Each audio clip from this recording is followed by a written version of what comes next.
There is a temple in the jungles of Cambodia that is so large it has its own weather.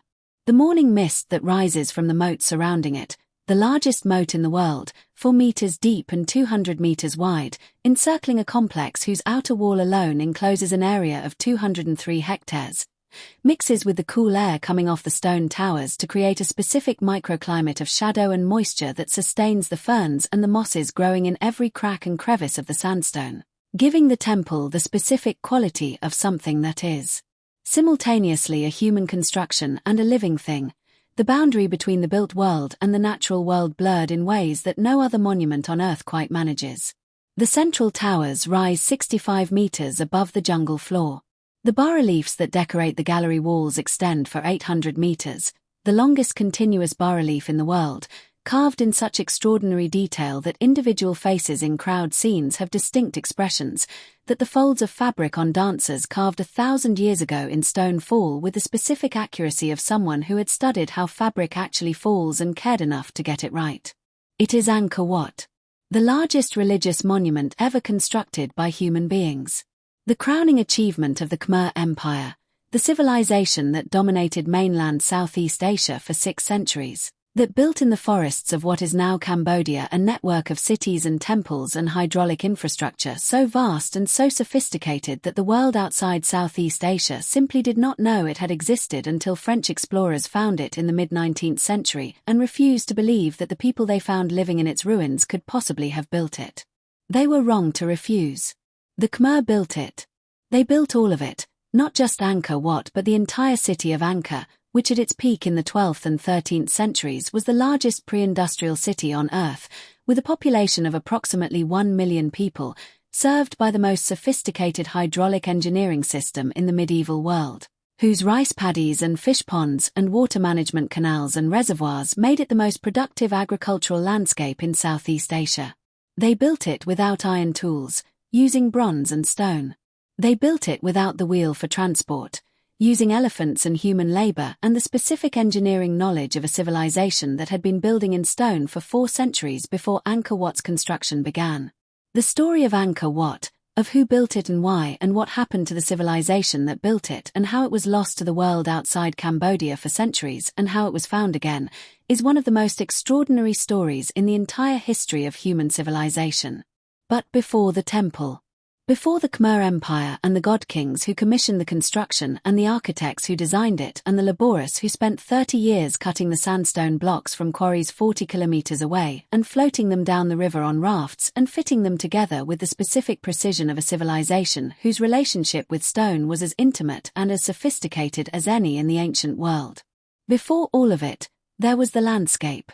The lowland plain of northwestern Cambodia, the Tunnel Sap Basin, the Great Lake whose seasonal flooding creates one of the most productive freshwater fisheries in the world, is one of the most ecologically extraordinary landscapes in Southeast Asia.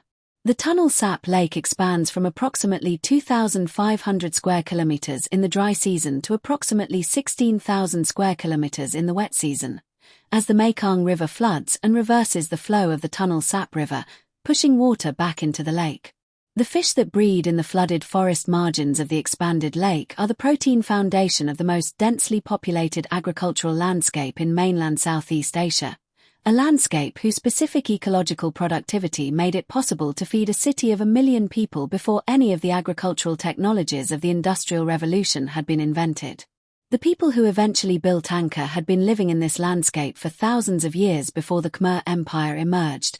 The specific accumulation of ecological knowledge and hydraulic engineering skill and rice cultivation technique that the landscape demanded producing, over generations, a civilization uniquely adapted to the specific ecological rhythms of the Tunnel Sap Basin.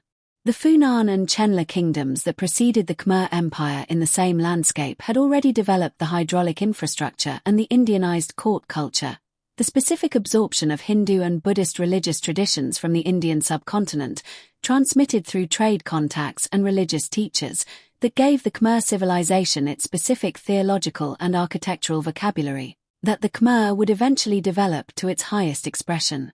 The Khmer Empire began with Jayavarman II, who unified the competing Cambodian kingdoms in 802 CE, declared himself a Devaraja, a god-king, the earthly manifestation of Shiva, and established the specific theological and political system that made the great temple cities of Angkor possible.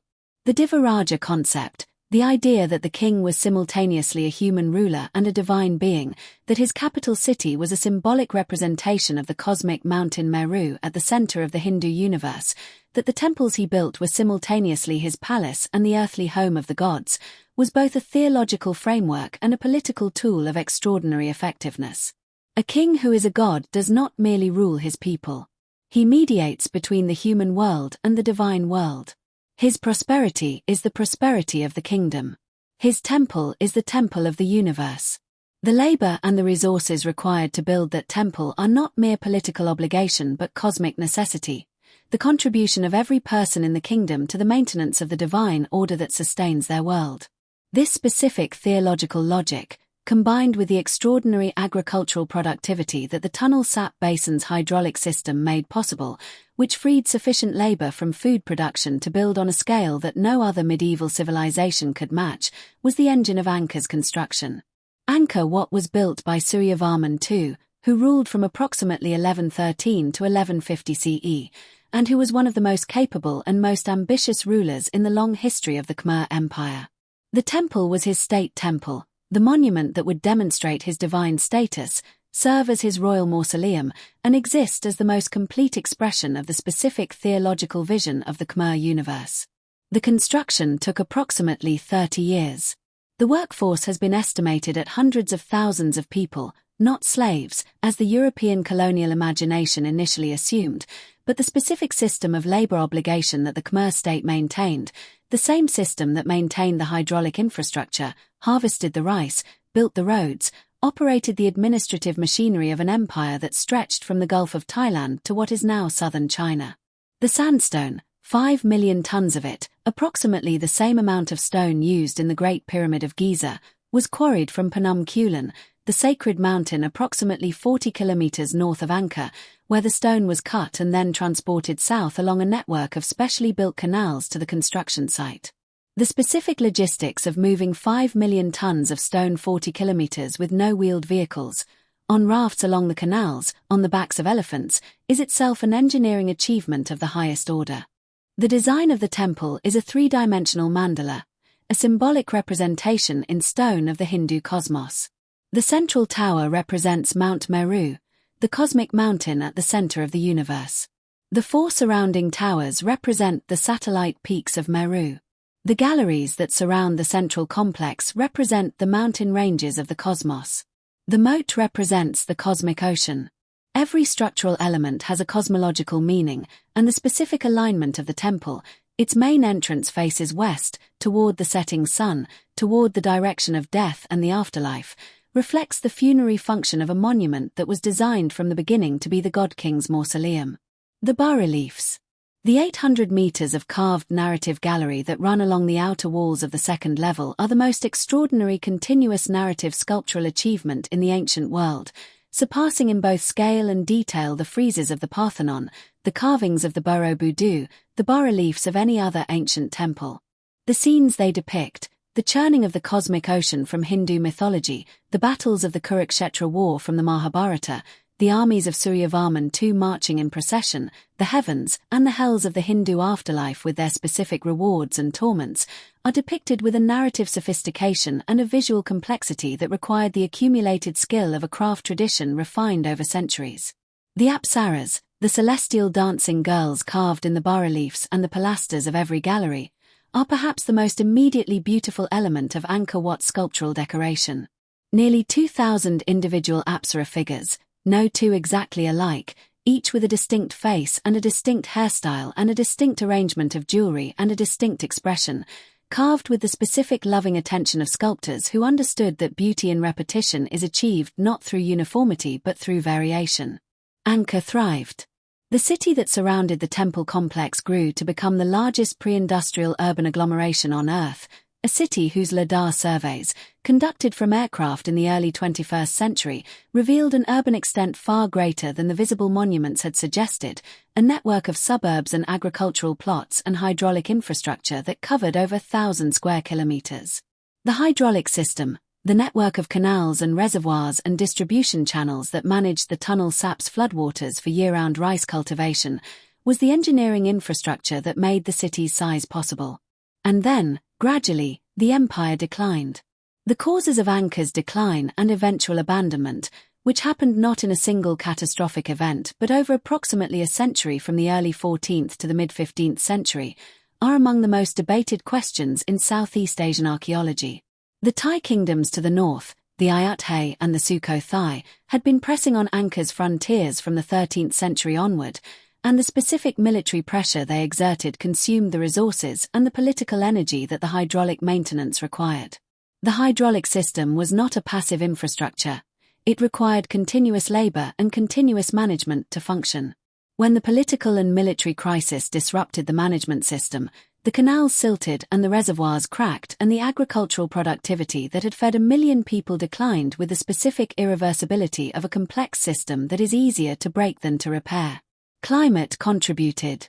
The specific period of climate instability in the 14th and 15th centuries, droughts and floods of greater than normal severity, driven by the same global climate variations that were devastating agricultural civilizations in China and Europe and the Middle East in the same period, put additional stress on a hydraulic system already under political pressure.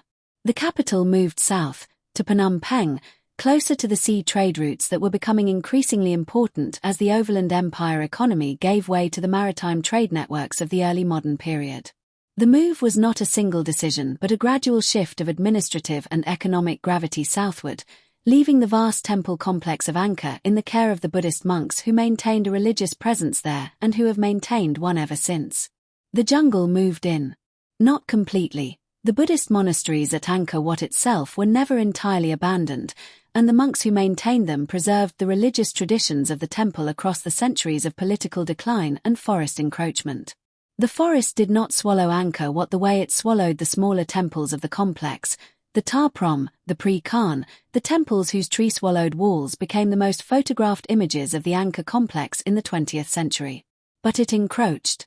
The roads became paths. The suburbs became forest. The hydraulic canals silted and were absorbed back into the landscape. The local Khmer people never forgot. This is the same story as Machu Picchu, as the cities of the Amazon.